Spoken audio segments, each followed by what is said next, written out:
Hey, what's up, everybody? We're back with another Reddit Ask Me Anything with Louie, Loco, Lopez. How you doing, buddy? What's up, brother? How are you? Good. So third time's the charm. For those that don't Yes. know, Louie and we've done this interview 3 times, and his phone kept dying, but we're good now. Yep. Sorry about that. No more. This is it. No, it's this. It's crazy. So these apps they take so much battery. So like I Yeah, understand yeah. completely. And we're good. All right, so we're old friends now. Like I feel like I've known you for quite a while. So I'll get right to the heart of it. Okay, so coming from your last fight was for a title. This fight here is basically for many people would be a title eliminator. You're still the number one contender. Um, how is your like? Are you looking forward? Is this one going to be like more difficult than the last fight? Like, how do you like your mindset going into it? Like I said in the previous ones today before we got disconnected, I don't feel like it's too much pressure. I know that, to be honest, he hasn't fought any like caliber people. That's the one thing that we know we've all heard of is, he's got wins over kind of like nobody that has any kind of movement or wins over any big people. So, um, I don't think it's really much pressure. It is a title eliminator. I do have a feeling whoever loses this is going to have to kind of work their way back up a couple times because that's just the way the game goes, and there's a couple other people in line as well. So yeah, I don't think it's too much pressure. I feel like this fight will be a little bit. I mean, it could be tougher because we're in his enemy territory. So, and it could be easier because once I start moving, he might, he might start fading away. I don't know that Sure. yet until we start banging. Okay, so was this the fight that was originally proposed to you? Because you are the number one contender. Brian's not even ranked, so like I mean, it's almost like a step back for you. Um, Actually, no. I think that, to be honest, he's still got a high caliber name, even though he's not ranked the way he is. If big win over this is going to show a lot, honestly. And that's funny that he's not ranked. I don't know why he's not, honestly. I really don't. I know at one point he was, but then they recently took him off and they redid the ranking. So I'm not 100% sure what's going on. Yeah, I But have no idea. so the one thing he did say, he said that like everybody, like 145 is clearly the most stacked division right now in BKFC, and he said that everybody's dangerous, even guys that most people wouldn't have heard about. So Yeah, it is a stacked division. What's funny is it wasn't stacked before me and Kai fought for the title. When before yeah. me, I mean, there were still, don't get me wrong, everybody's a contender that's in there, but if, now you're seeing a lot more names like Brace Henry's brother just got signed to our weight class too. It's like people like that, you know what I mean? I seen Jeremy Stevens maybe come down to 45. I've seen a lot of people. So I would be interested in if Stevens does come down because I know when he fought Jimmy wanted the fight at 45 and Right. Stevens said no at 55. So I know Jimmy plans on coming back down to 45, but Yeah, I don't know if that's the Jeremy thing. We will. can't overlook Jimmy either. Jimmy's a contender, so It's crazy. I mean, you've been there where like a cut completely changes the fight. You know what I mean? Like I felt he yep. was absolutely winning that fight, and then he got that cut, and then it was over. So Yeah, which is tough because that's how the ball rolls. It's bare knuckle for you, man. Bare knuckle's so new. It's so different. It's why a lot of people are like boxing, this, and it's starting to get more. It's starting to get more out there that not all good boxers do good in bare knuckle. Not all MMA fighters do good in boxing. Not all, you know what I mean. But I've seen a lot of really, really good boxers not do the best in bare knuckle. But I've also seen some really good boxers do really well. So it's just sure. depending on how you take the bare knuckle sport and take it and go with it, really. Okay, so we see your opponent do some absolutely crazy things, hitting cement and then punching hammers and stuff. Do you do any sort of crazy training like that for your own knuckles, or is that more for show? Do you think? Honestly, I do hit the leather bag at the gym with no gloves on. Actually, and that thing is pure leather. Sure, Usually, when I do hit it, it's funny you asked that. I was just there today earlier. This fist, usually every knuckle is usually scabbed up. Every knuckle, even right here on this part, is scabbed up. sure. But now that my calluses, I've been ripping it, and now my knuckles don't get cut up anymore. It's weird. It's like I'm building calluses from the leather itself. I don't have to hit wood. I don't. It's not the actual. It's the actual skin you want to build. That's what I mean. Because you can't callus your knuckles are already like muscle like parts. You Sure. know what I mean. The only thing you're callusing is the soft spots in your. That's what a callus is. So I keep hitting the leather bag, keep boom, boom, boom, boom, and that's about it. When I used to hit it though, my freaking hands used to get torn up where I couldn't even Sure. grab stuff and be hurting. Now they don't do that. It is kind of funny because I remember like back when I was boxing and doing MMA, I remember when I'd hit a canvas bag and then all of a sudden your knuckles are bleeding. You're like, oh shit, you know what I Yeah. mean? So like it's crazy how you have to condition them. Yeah, and I hit those things as hard as I can, that bag, boom, boom, as hard as I can the whole time. So if it's ripping your knuckles, it's there when I'm hitting them hard. So it's just, all I got was this. This was the only thing I got from it, actually. One out of all 10 fingers. Yeah. Okay, so have you hit anybody in the BKFC as hard as you can, or you still haven't punched somebody as hard as you Not can yet. yet? Not yet. That's the fun. Oh, no, Dylan Schulte, that check three, that 3-2, that was pretty much off my back foot. But not really. I haven't really hit anybody with my push off. I haven't really pushed off my back foot and shoved the right hand down somebody's throat yet. So. Okay, so we know you're an athlete. You played baseball. Like, do you feel like it's just a natural thing? Like you were naturally gifted, and the transition over to combat sports was a pretty easy one, or I would, yeah. I mean, I wouldn't say the easy. I mean, yeah, it definitely played a hell. I mean, with my work ethic and the way that I was able to show up to practice and understand that if you show up to practice, you're going to win games. If you show up to practice, you're going to win fights. If you don't show up to practice, you're not going to get any better. That was a big thing. And like I said earlier, I play music too. I play in a metal band. I play every weekend with my friends. We've been playing since we were in 10th grade, and we just play shows in the summertime throughout our little state and this and that. And just the metal crowd loves us, and I think that's where I get my timing from too. Is from that. From that, my timing comes from that. My power comes from the baseball, and all the athletic stuff comes from the baseball. okay? So you said you were a drummer, I believe. Like, what got Yeah. you into music? Like, what Oh, inspired my you to do dad that? played music when I was a baby. We grew up in California. I didn't move. I didn't move to Montana until I was 16, but we grew up in San Diego. I grew up in National City, Chula Vista, in Okay. California, and he played music. That's all. The music scene is huge down there, and so he played the. I was always at band practice. It was always school, baseball practice, then band practice. Then we went home like almost every night. That was religious. That was really religious in my house. Even though my dad wasn't the biggest, how can I say, successful person in the world, he Okay. still showed me what hard work meant and what practice means.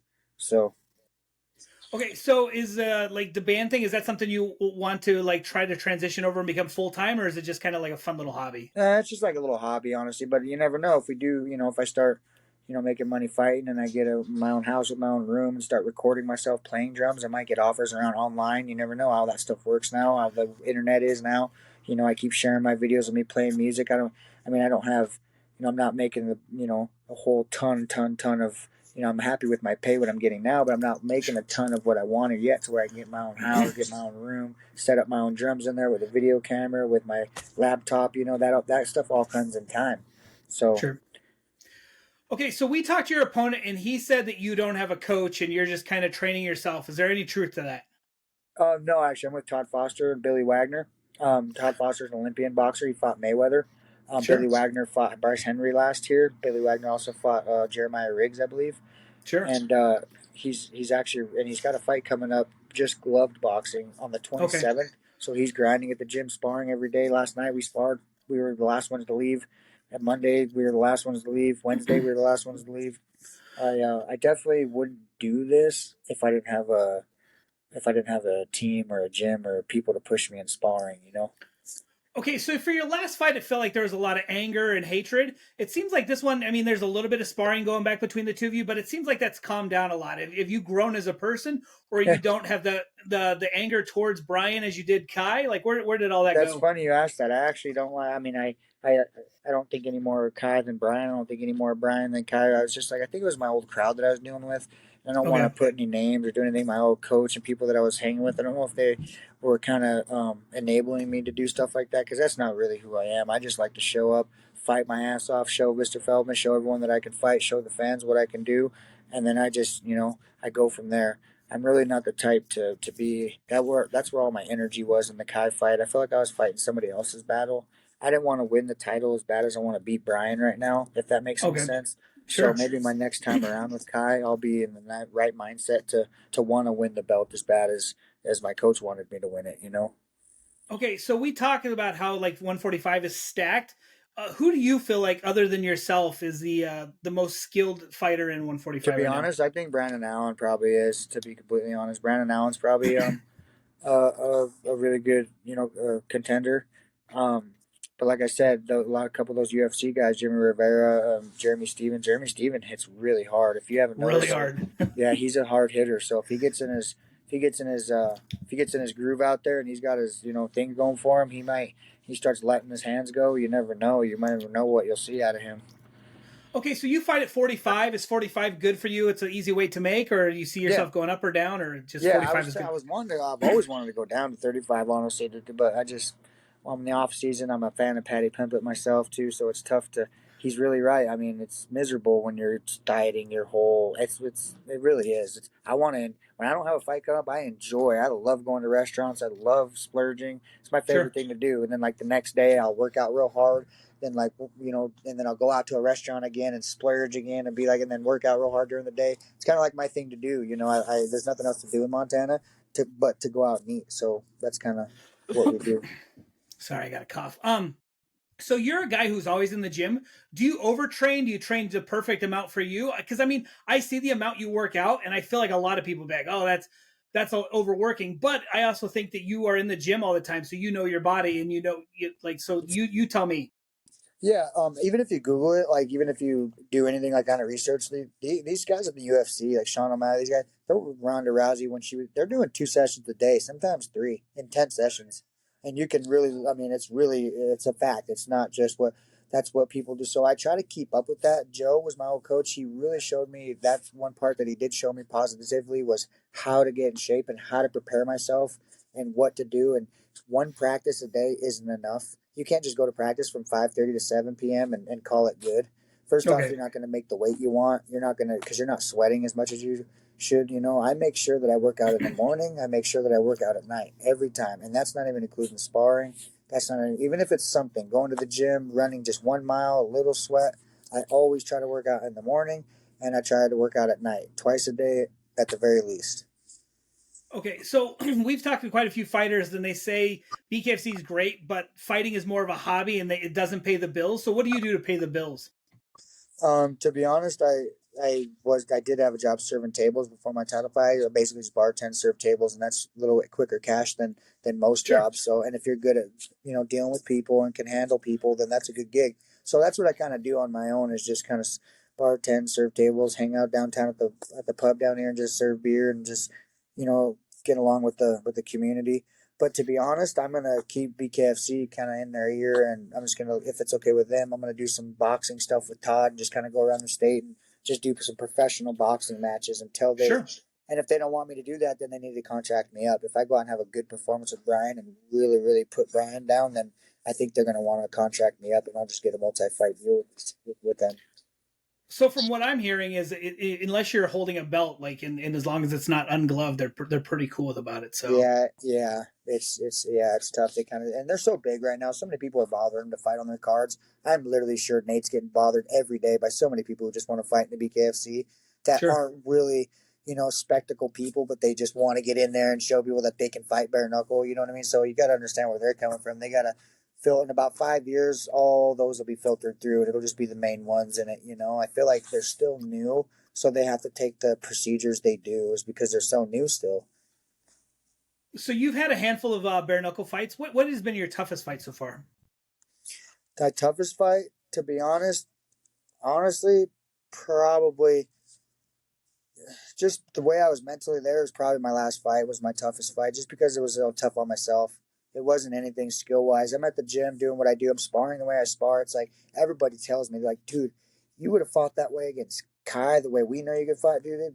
It would have been exactly what we all knew it would have been. And I was just like, yeah, well, we always get second chances, and everything isn't what it seems. But the fact is before you know it, if I put a good performance against Brian, we could have another repeat of that. Sure. So it was kind of cool. We talked to Kai, and he gave you a compliment. He said he watched your fight against HD, and he said prior, like when you guys were having your feud together, he's like he thought like bad things about you, but then he said he went through and watched it and like actually gave you credit, and like he credited you basically with your game plan for beating HD. So have you been able to see anything from any of the guys that Brian's fought that you would be able to use going forward, or? Um, that Aguilar guy he fought was Sure. probably almost the best. He was putting him.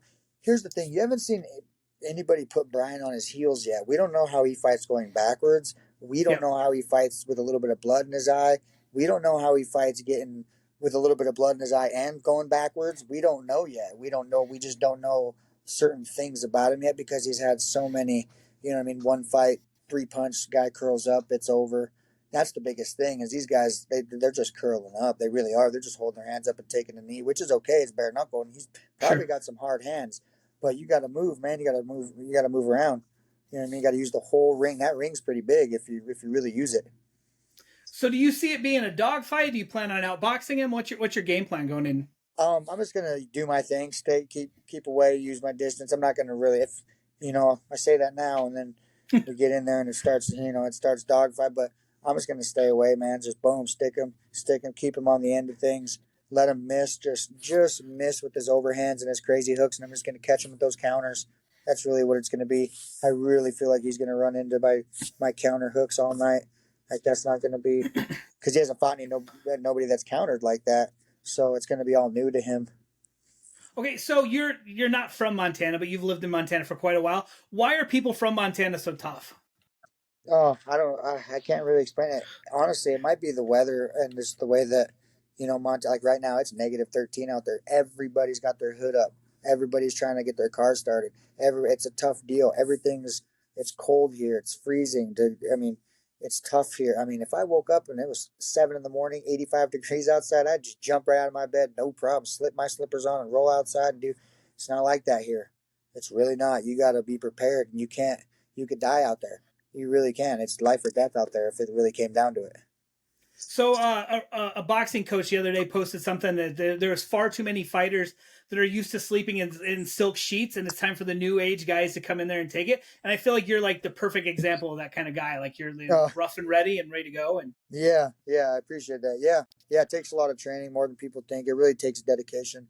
Here's the thing, too, brother. I don't have, knock on wood, I don't have 5 girlfriends, a wife, 4 kids running around. I mean, I do have kids and Helena that, that kind of, we've had our own stuff that's going on, but I don't have a bunch of stuff that kind of, and maybe the good Lord has made it that way for me, but I don't have anything kind of time. The only distractions I give myself is the only ones I give my own self, like alcohol when I want to drink, which is not good. Seeing women, which is not good when I've got a fight going on. Other things that are distractions. You got to understand what's a distraction.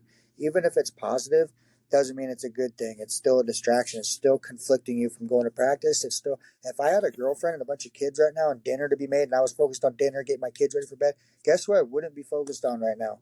sure, Crying. yeah, See, so it's tough. So I'm glad I don't have all that going, and kudos for those who do. yeah. You definitely see like it's a challenge to be a full time parent and take care of fighting. So I Yeah, absolutely it's understand. tough. Okay, so you're from Montana. Like, what kind of stuff do you like to do out there? Oh man, we go golfing all summer long. There's a thing you do called it's like disc golf. Yeah, actually, and Sure. it's actually really fun if you're actually kind of like I am. How can you say competitive? And you've played Okay. baseball and you're good. It's fun deal because everybody's out in the sun in the summer. They got flip flops. They got their Bluetooth speaker, their backpacks. Most people got 6 packs. They're drinking beer. Everyone meets up in the woods. There's always holes where you stop and do your business, hang out, smoke for a minute, and then walk down the hill. It's a hike at the same time. Plus, you don't understand all those trees and everything's giving you extra oxygen. All that stuff's giving you good oxygen. When you're in the woods. And so just basically just being in the woods, there's nothing really else to do out here. Really just ride ATVs in the woods, kind of go fishing. Really, there's really nothing else to do besides hiking, but there's so many beautiful places to hike here. My brother does that frisbee golf, and he had a girlfriend that he was teaching how to do that, and she threw it and she hit him right in the face, like point blank with one of the discs, It'll and like cut you. split him open. Oh yeah, Yeah, those things are thick. yeah. So I was like, I don't know that you should try to teach her how to That's do that crazy. Your again. brother plays disc golf. That's funny. Yeah. Yeah, they're Okay. too big. So after this fight against Brian, you win. You are calling for Kai again, or what? Yeah, What's I'm your telling Mr. Feldman respectfully one more time. I won't bother you again. I won't let the. They know what kind of situation that was in the last because they seen the politics play a role in it and they seen everything kind of. I'm not blaming anything. I wasn't the best fighter out there. I was the more kind of unconditioned fighter at that time because of my mindset. But I'm going to tell Mr. Feldman when I if and when I do take care of business, I'm going to tell him the Montana people want to see it. Everybody wants to see me fight Kai again, especially here. So what I think is they should just bring another big fight here like a big Sure. fight besides me and Kai. Me and Kai could be the co-main, and then have them just so it's more attractive, you know. Just so again, it's like holy cow, this person's coming too. I got to go see that, and then we're gonna see Kai fight again with Louie. That's perfect. You know what I mean? So we'll see where it goes after that. But I'm really, really, really encouraging him to let me just do. And I told him I won't bother you again. I won't bother you. I'll go down to the bottom of the list and I'll work my way back up. But just let me get that. Let me get that one back that was deserving of a 6th round. Sure. Okay, so if people want to follow you, is Instagram the best place or Facebook? Where would Yeah, say? Instagram's the best place. Louie Lopez athlete. Okay, I'll be sure to include a link. And then, is there Okay. anybody you'd like to give a shout out to? Oh, I just want to shout out to all my sponsors, my family, my friends, everyone who supports me. My sponsors, Missouri River Brewing Company, the Man Store in Helena. I just want to thank my dad, thank my buddy Jimmy, everybody that kind of, my coach Todd, the Electric City Boxing, Billy Wagner, everybody who's kind of helping me get ready for this. So I really appreciate you guys. Okay, so before we end, everybody's got the story of their very first street fight. Do you remember your very first street fight? Yeah, I do. That's funny. Let's hear Yes, it. I've never been asked that on a podcast. It's funny. Can we hear it? Oh yeah. I was too scared to fight the kid. I think and then I shook his hand. I was like, here, bro. And when he shook my hand, I tripped him and I ran away. He hit his head hard. He flew when I tripped him. It was a bad one. Yeah. And then, so I mean, when you grew up, were you like a fighting kid, or like that kind of came later? Yeah. Every year I got suspended from school. It seemed once a year, and I fought all my friends. Me and my friends would get in a fight every week, and then be going home crying to my dad, like, "Hey, just gone to fight with my friend." Awesome. All right. Well, I appreciate all your time. Thanks so much. I will be at your fight, so I'm looking forward to meeting Oh, you. really? Oh, shit. Yeah. Nice. Okay. Yeah, man. Coming Sweet. down from Wisconsin, so it's Okay. just as cold up here right now. So it's We were pretty just in Wisconsin last year, Joe and I, for his boxing match when Game Bread cool. came there. Oh, sure, yeah, Yeah, I don't know cool. if you remember that, but I'm like 3 hours north of there. So. oh shoot, nice. Heck yeah. All right, man. Well, Right. thanks so much. I appreciate all your time. Thank you guys so much. See you, brother. Thank See you, you. bud.